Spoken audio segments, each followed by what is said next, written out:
مالك يوم الدين إياك نعبد وإياك نستعين اهدنا الصراط المستقيم صراط الذين أنعمت عليهم غير المغضوب عليهم ولا الضالين رب اغفر لي ولوالدي وللمؤمنين آمين.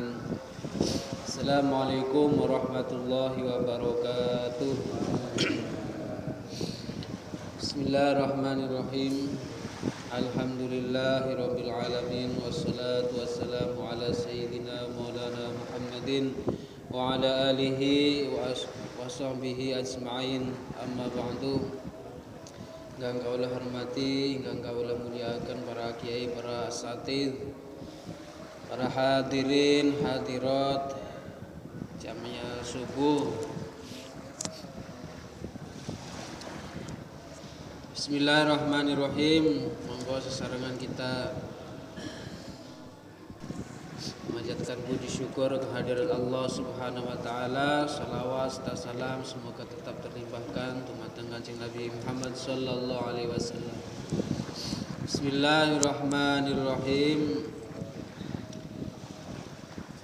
Idfin wujudaka fi ardil humul fama nabata mimma lam yudfan la yatimu natajuhu.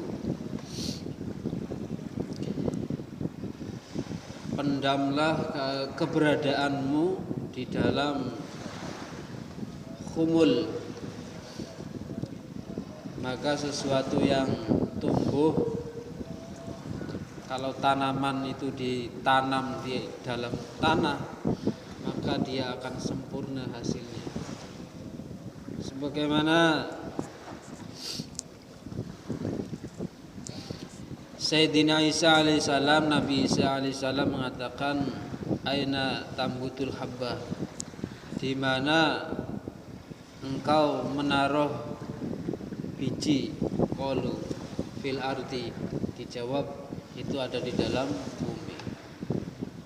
Qala kadzalikal hikmah la tanbitu illa fil qalbi kal ardi, maka hikmah itu tidak akan tumbuh kalau tidak ditanamkan di dalam hati.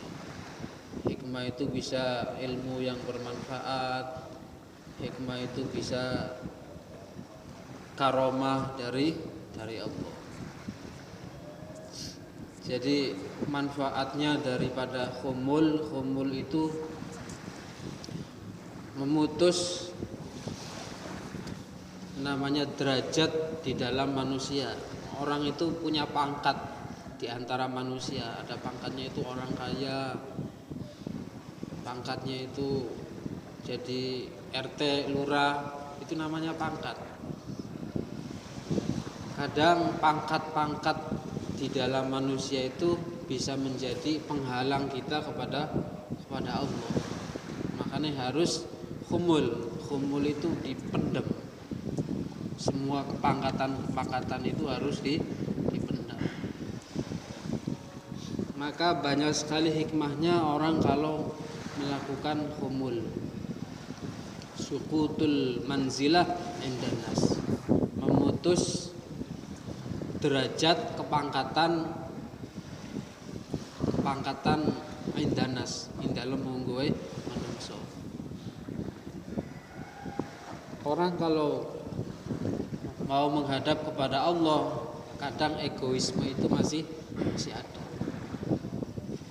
Kita sholat itu loh, sholat, niat sholat, kadang hati kita tuh masih ada kepangkatan.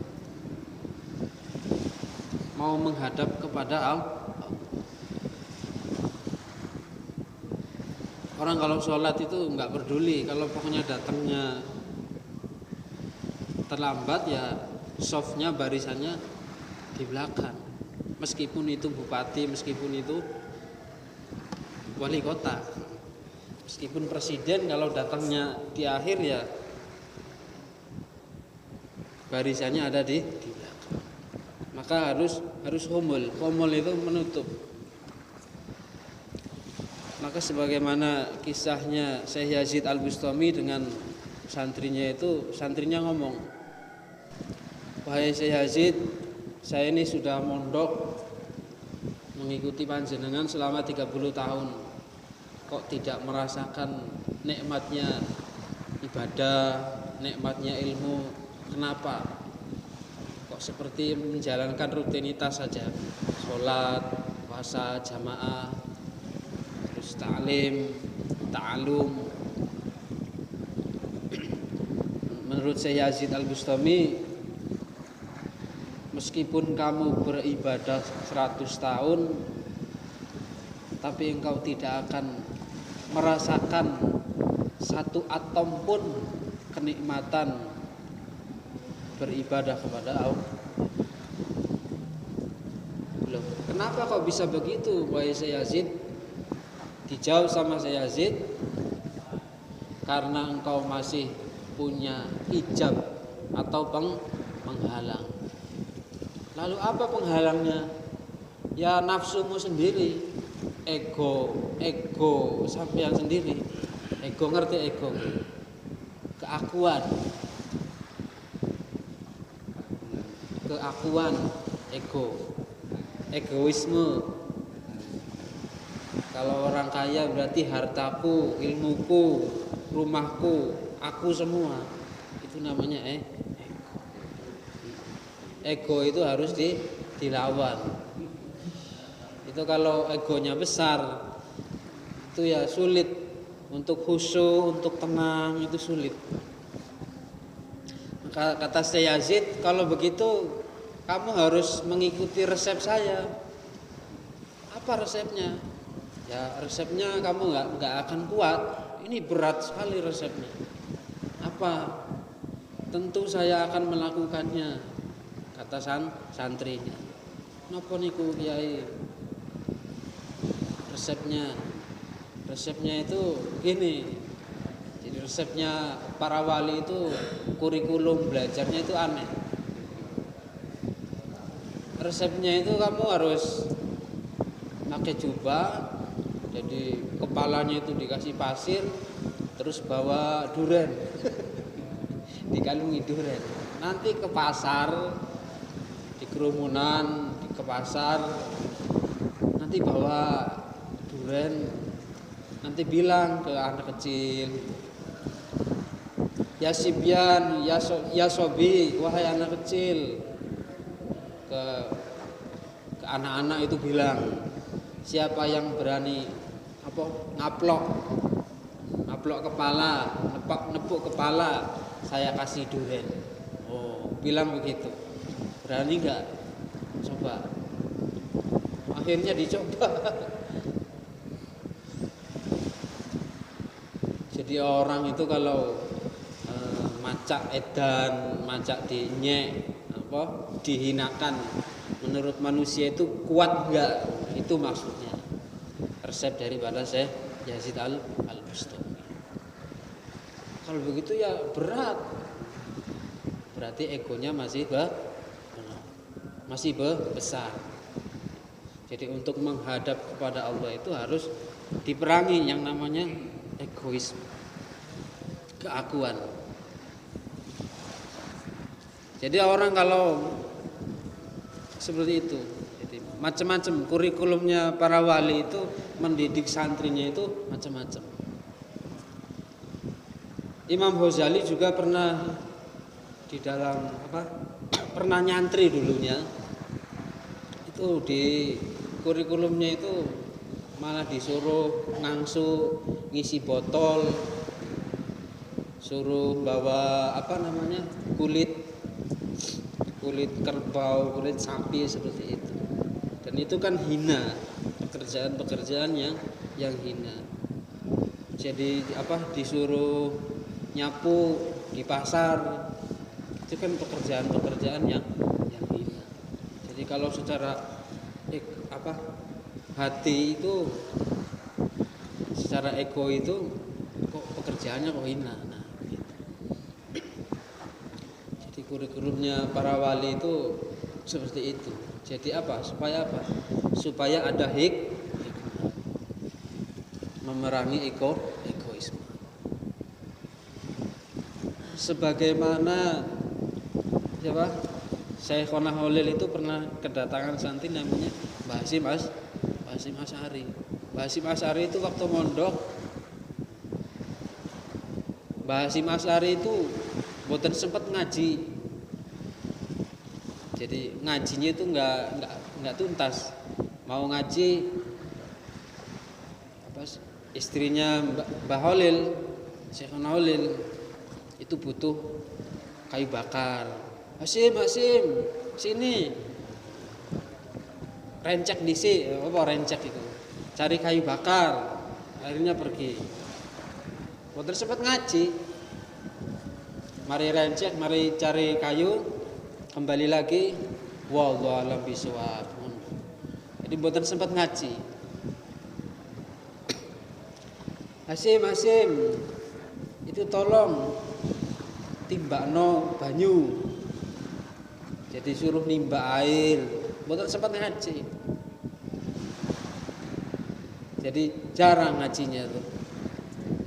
Tapi Syekhona Holil itu yang ditanamkan kepada Mbah Hasyim itu adalah ilmu hikmah. Jadi supaya keegoannya itu tidak ada. Jadi mana fa'al qalbu fi idfin wujudaka fi ardil umul famanabata mimma lam yudfan la yatimu nataju.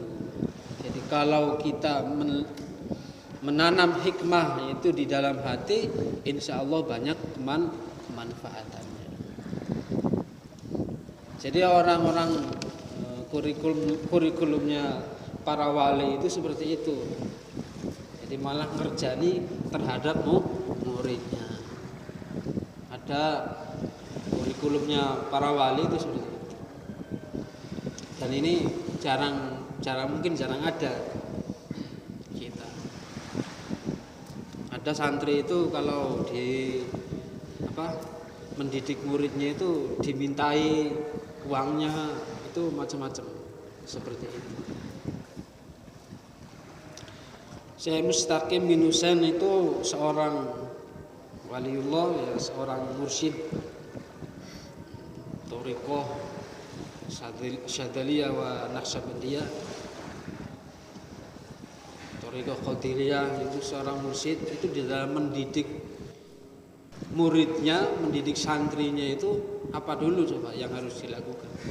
Memutari Pulau Jawa, nggak boleh bawa salin, salinnya cuma satu, salinnya nggak banyak-banyak.